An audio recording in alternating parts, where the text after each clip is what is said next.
જલારામ અહીં post office road પર આવેલ જલારામ બાપાની જે જગ્યા છે તો અહીંયા સૌ ભાવિક ભક્તો કે જેમાં 4 મિત્રો આજે સવારે 9 વાગ્યાથી અહીંયા બેઠેલા છે, ઉપવાસ ઉપર આખો દિવસ ઉપવાસ ઉપર બેસેલા છે અને ભૂલ તડકાની અંદર પણ અહીંયા બેઠેલા હતા. ન તો મંડપ નાખવામાં આવેલો હતો.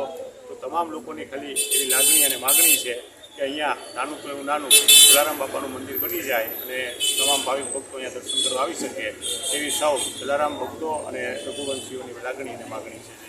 આજ રોજ તારીખ 22/5/2026ના રોજ અમારી સમાજના, અમારી જ્ઞાતિના જાગૃત નાગરિક તરીકે જે લોકોને મનમાં જે કાંઈ જલારામ મંદિર પ્રત્યે માન અને એ બધું બનાવવાની વાતચીત થઈ અને જે એના મનમાં આવ્યું એ પ્રમાણેની વાત રજૂ કરું છું કે એ લોકોએ આજના દિવસ પૂરતો ઉપવાસ સવારે 9થી રાત્રિના 8 વાગ્યા સુધી કરેલ છે અને મૌન વ્રત પણ પાડેલ છે. એ લોકોએ લખી આપેલા જે પ્રસ્તાવ મુજબ આજે હું એ પ્રસ્તાવ આપ સમક્ષ રજૂ કરું છું કે ઘણા સમયથી અહીંયા બાપાનું મંદિર હતું અને એ મંદિર લોકો દર્શન કરીને પોતાની દુકાનો અને બધું ખોલતા હતા. ઘણા સમયથી મંદિર નવા મંદિર માટે, મોટા મંદિર માટે નાનું મંદિર પાડી અને જગ્યા એમનેમ રાખી છે. નવા મંદિરની કોઈ તૈયારી નથી, એનો ઘણો સમય થઈ ગયો છે.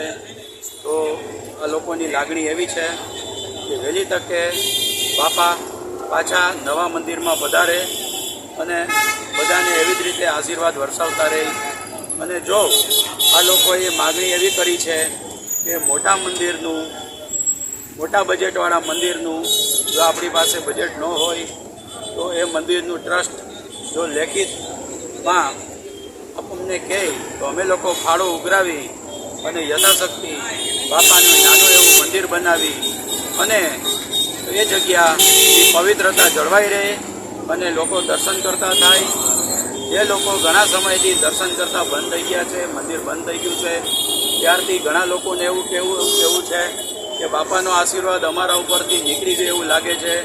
કામ ધંધામાં બરકત ને બધું ઘણું બધું નીકળી ગયું છે. એટલે ભગવાન જલારામ બાપા તમે ઝડપથી જેમ બને એમ વહેલાસર પાછા તમારા સ્થાન ઉપર વધારો એવી પ્રાર્થના.